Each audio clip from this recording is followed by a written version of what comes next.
আপনি কি ভেবেছেন আপনার নামাজ দিয়ে আপনি জান্নাতে যাবেন? আপনি তাহাজ্জুদ গুজার, সেজদা দিতে দিতে কপালে দাগ ফেলেছেন, এটা আপনারা জান্নাতে নেবে না। আপনি এলাকার সবচেয়ে বড় হাতেম তাই দানশীল, এই দানের ভরসায় বসে আছেন। কুশ্চিন কালো না। আমাদের নামাজ, আমাদের রোজা, আমাদের ইবাদত, এগুলোকে মিজানের পাল্লায় উঠালে কোনো ওজনই হবে না।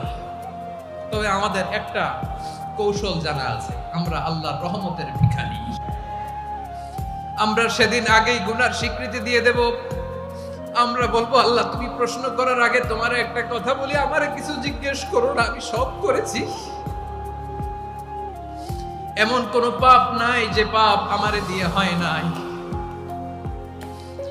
তোমার রহমত দিয়ে তুমি জান্নাতে পাঠাবা, তোমার দয়ায় জান্নাতে যেতে চাই, আমল দিয়ে না। পারবেন বলতে?